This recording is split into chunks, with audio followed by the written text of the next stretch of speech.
Campos here with Christian Greathouse. And what did you do? Ended up going on Saturday and winning the OTS championship at Epic Cards and Games. Ooh, and what were you playing? I was playing the 60 card pile. What do you call this deck? You know? I guess the proper term would be based. Brave, Adventure, Synchro, Enforcer, Dragons. Oh, okay, so Enforcer instead of Eldritch. I like that. No Eldritch cards. I don't like purple cards like that. All right, so before we get into it, are there any shout outs you wanted to give? Yeah, first off, I'd like to shout out my sponsor, Alfred Johnson, Opposition Games. He did a lot for me, you know, trying to get everything I needed to get, and ended up working out perfectly fine. Shout out to my teammates also, Jesse Flores, Robert Hernandez, and Brian Cruz. Shout out to all the Epic players who are also helped me along the way to get a lot better. And shout out to all the locals I go to here in the DFW area. All right, well, let's get into it. All right, so we have our Brave package, the Water Enchantress, Griffin Rider, right, 2 Fateful, Draco back, Foolish. Foolish kind of goes with the Water Enchantress though, because you want to dump this to the graveyard, get this set up. I like doing 2 Fateful Adventures because a lot of people have been Ghost Ogreing this card, and then having the second backup after you activate like a second right in later turns gets your grind game back going. I think I'd maybe change is like, maybe put, instead of doing 2 of this, maybe just do 2 of this instead. But otherwise, it was perfectly fine. I really like the ratios on this. Next, let's get to the dragons. 3 red rose dragons, 1 rocks rose, 1 basil rose. This card's insane. You just literally just summon this in the Brave package, and you just go full combo with no interruptions almost. And how do you like this ratio you got here? Well, it's just, this is how I just think it normally has to be. You don't ever want to draw this because you can't trigger its effect under the Brave cards, because if you have to normal summon it, you can't activate its effect because Right Out Armisia prevents you from activating effects unless they are special summoned. So it's the unfortunate truth. And you always got to play mixed match rarities because you draw them better. And then we play a small little 10E package, just 3 Vishuda, something light. Level 7, works really well with the Red Rose Dragon, makes level 10 synchros like Barone really easily, and also gives you that bounce too, and the ability special from hand because you control a token. Because it's a non-effect monster, so it's just free as that. So we have our Souls package. 2 Illusion, 2 Souls. I chose not to do like the 5-card engine with 3 prep. I wanted to have like this card at max, like at least at 2 copies. So because I play a lot of bricks, and you can use this card to put bricks back into your deck. So you don't even have to put back, the Illusion itself. You can put back cards like other bricks, like your DPE package, Mare, Foxy Tune, things of that nature. And also just gets you free draws too, because you can send your Fateful and your Draco back to draw 2 cards, and your Draco back will sometimes come back if you don't use the effect in whenever you discard it. So it's just free advantage. Play a Punk Engine, Foxy Tune, Zeamin, and Madam Spider. I don't play the trap card. This is just an extra name, just in case if you draw like Zeamin and Foxy Tune, you can just pitch Foxy Tune and another card to summon the Madam Spider for deck. But this is always just really good, like a 1-card help. And sometimes in this deck, this is what you most of the time need. And also with Foxy Tune, it also puts cards like Fairy Tale Snow, Destrudo, Water Enchantress, things of that nature into the graveyard, so you can get your play started with that too. And then here goes the bricks. Mare is the hardest brick in the deck. Lost every time I saw it. But you need it for the YESSSS plays whenever you go into your combo. Scythe because we Scythe block people. Despot 1, Fairy Tale Snow, Hot Beer Squadron, and Destrudo. I cut Destrudo after a while because I was like thinking about whether or not this card was good or not. But for the event, I wanted to play it because it helped push for game in certain situations, because you can always target like your Brave token, reduces level, pay half, and then just swing it for the extra 1,000. Hot Beer Squadron's has come in a lot whenever you like use Savage, and then you can activate effect in hand, the special this in hand, summon the target the Savage, and then synchro summon for like a Barone or something. Which call it a synchro monster in extra deck I wanted to show y'all whenever I get to that point. And then Snow's insane. Makes 60 cards so great. DPE package, not much to say about that. Everybody's playing it. Only 1 Fusion Destiny?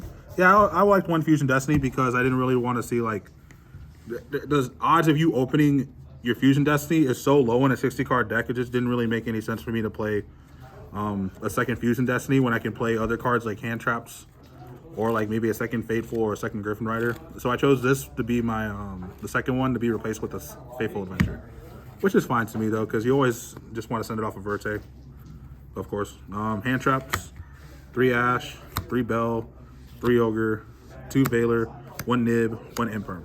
I only play one of these because I play Cross out in the deck.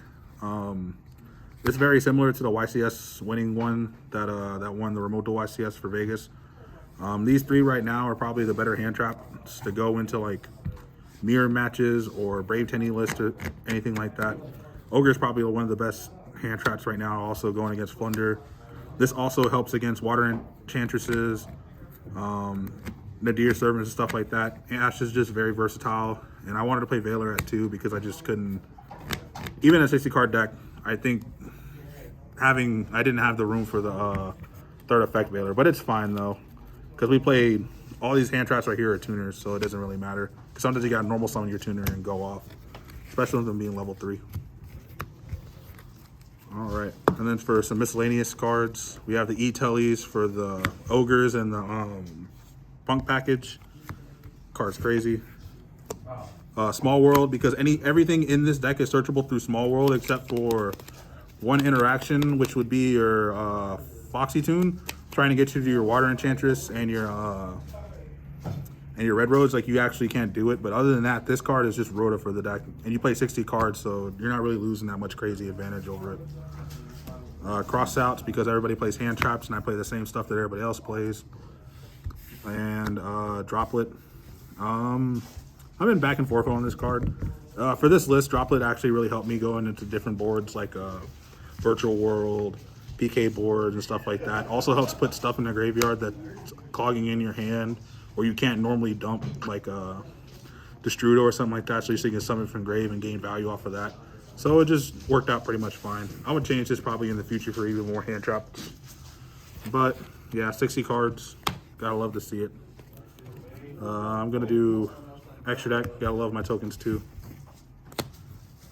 DPE and his friend Verte. Probably one of the more important stuff. Helps you go like push whenever you get like nibbed or Veiler on certain one of your plays, like your Hawk plays or whatever. You can just go into this, make DPE, and then keep dictate pace through these 2 cards. Play access code. That's my higher one. I don't really summon it. It's just there because it's just a really good link 4 that helps you pop cards, push for game, and I mean, most people just don't have answers to this whenever you summon it. And if you just play it right, just go TK.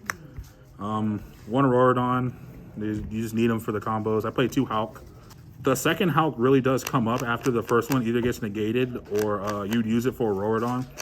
Because sometimes you end on your board, and then after it passes back to you, if they don't scoop on anything, you just make the second Hulk, and it can help you get into your access code talker a lot faster. Which I do like, though.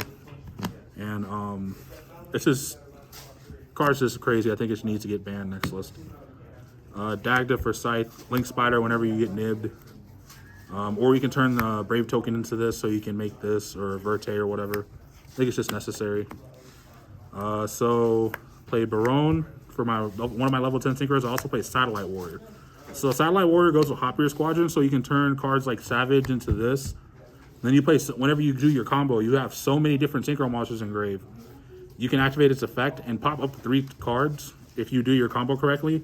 And then this card just goes up to 5,500. So it's just another access code talker, except he can be negated, which during your opponent's turn is really good. I did it against the Flunder player in top 4.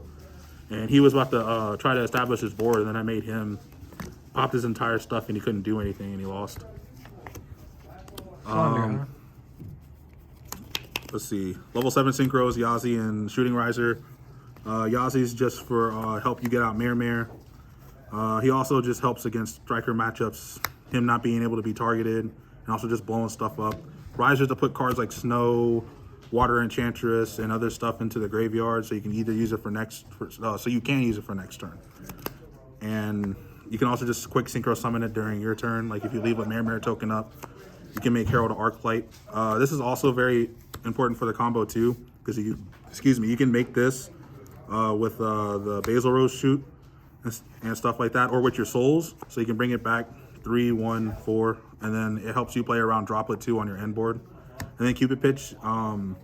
This helps with the Mare combo. So if you have Mare, you end up summoning this like after your Basal Row shooting stuff.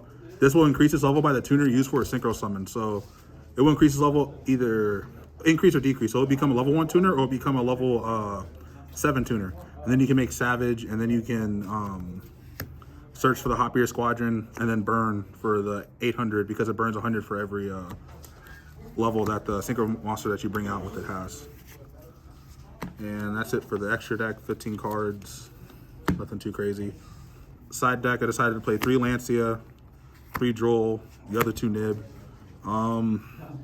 Droll is really good going into the mirror match because if you just droll them on cards like Faithful Adventure or like Magician Souls or Water Enchantress, sometimes they just can't play through it unless they open Hulk. This is also good going into like PK board, PK, Virtual World, mirror matches, any kind of like 10E deck, something like that. And Nib is just probably one of the better generic hand traps in the game. Kind of regret not maining the other 2, but I always just had stuff that side in and out. So whenever it came to games 2 and 3, this was always in my deck, so it didn't really like make a big difference. And then the rest of it is just heavy back row hate, 3 Cosmic, 2 Lightning Storm, 2 Evenly.